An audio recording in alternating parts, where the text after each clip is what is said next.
Peloton. What was once one of the most popular and fastest growing companies is now losing money at a rapid rate, is hindered by large amounts of debt, and may be facing bankruptcy in the near future. This comes despite the company, just a few years ago in 2020 and 2021, seeing historic increases in revenue, net income, and overall users. As of 2024, the company has not posted a quarterly per-share profit in 3 years. This rough stretch for the company has been marked with layoffs, bad decisions, and bleak future projections for the company. So where did it all go wrong? Let's find out. John Foley, a former Barnes & Noble executive, founded Peloton in 2012 with the idea of bringing the gym into your own home. The company offers high-quality bikes, treadmills, and rowing machines, as well as access to customized workouts and online classes where you can simultaneously train together with people all around the world. Peloton clearly targets a premium market, as the products are not cheap. The bikes start at roughly $1,500, and the treadmills and rowing machines start at roughly $3,000. The customized workouts and online classes have a subscription-based model, where you get access to workout plans and all different types of classes with real instructors for $44 a month. The idea was instantly a hit, and by 2018, Peloton was valued at $4 billion. Capitalizing off this hype, Foley took the company public in September 2019 at $29 per share, giving Peloton a $7.7 billion valuation. Roughly half a year later, in March 2020, you guessed it, the COVID-19 pandemic started raging across the world, and life as we knew it was turned upside down. Mostly all businesses were closed, including gyms. And with people cooped up in their homes with nothing to do, they decided to get into exercising to stay sane. But since the gyms were closed, they needed their own equipment.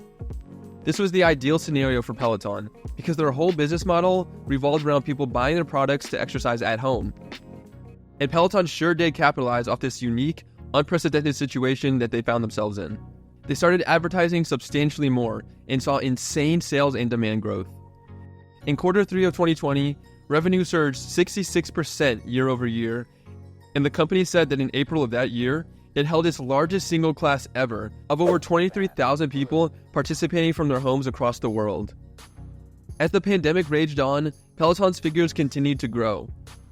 Revenue skyrocketed from $710 million in 2019 to over $4 billion in 2021. Annual users also skyrocketed in that time frame from 1.4 million in 2019 to just under 6 million in 2021. And from the time the pandemic started to the end of 2020, the company's stock price grew 725%, from just under $20 to just under $162. Peloton shareholders had to have been extremely pleased with the company's performance, and the company's management would have also been extremely pleased with the promising financials. Now, there's a saying that some things can be a blessing and also a curse. For Peloton, the pandemic represented just that. You see, in order to finance the overwhelming increase in demand, the company was forced to take on insane amounts of debt to keep up. Peloton's total debt as of June 30th, 2019 was just $3.3 million. 1 year later, on June 30th, 2020, their total debt was $540 million. That is a 16,418% year-over-year increase. Crazy, right? There's nothing wrong with companies using debt to scale their operations. In fact, it's pretty common and can be very effective when done properly. However, as the pandemic began to subside and gyms began to reopen, Peloton's sales and revenue began to quickly drop. People were leaving their house again and didn't want to be stuck inside all day like they were during the pandemic. For Peloton, this meant that demand for their products was going to plummet. Very quickly, it became apparent that Peloton was in a very sticky situation. Not only did they take on incredible amounts of debt, which they were going to have trouble paying off due to slowing sales, but they also had a lot of inventory on hand. And with demand dropping, they were going to have trouble selling it.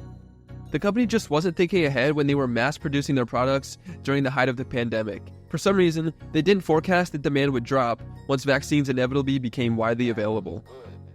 2022 is when Peloton really began to suffer. In January 2022, Peloton was forced to temporarily halt production.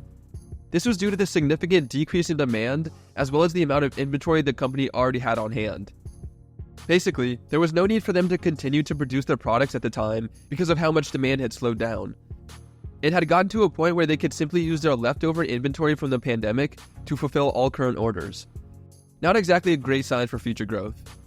In February 2022, Peloton announced that it would be laying off a staggering 2,800 employees in order to save over $800 million in costs. At the same time, John Foley announced that he was stepping down as CEO and transitioning to the role of executive chair. In a blog post in April 2022, Peloton announced that they would be slashing prices of their products and would also be increasing the prices of their subscription-based online classes and workout system. The company was forced to do this because of the overwhelming amount of inventory they had on hand. This was also a strategic attempt at drawing more people in to ultimately get them to pay the monthly subscription for the classes and customized workouts. By lowering the prices of the physical products, the bikes, treadmills, and rowing machines, they would be able to get more people to purchase the physical products and in turn, hopefully convert them into monthly paying customers as well. You see, when you sell products at a premium price like Peloton does, you typically don't have much opportunity to get the customers to buy your products again, at least at any time in the near future. Simply put, people that want a Peloton bike, treadmill, or rowing machine already have one. There's really no need to buy another one. The products last years and years, and they are priced too highly to buy another one just because you feel like it. This is represented extremely well in this graph that shows Peloton's annual revenue by individual segments. The blue is hardware, which would be the physical bikes, treadmills, and rowing machines. And the red is services, which would be the monthly subscription to the online classes and customized workout plans. As you can see, the services has become a larger part of Peloton's revenue each year, and in 2023, it became the overwhelming segment of Peloton's annual revenue. By June 2022, the company's share price was roughly $10. This represented a 93% decrease from its pandemic high of $162. And if we look at the share price today, it doesn't get better at all.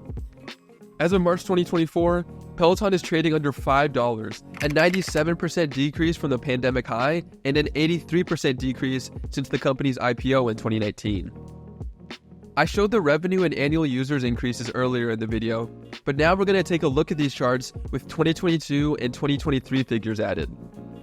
After revenue peaked in 2021 at over $4 billion, it has been on a steady decline to $2.79 billion in 2023.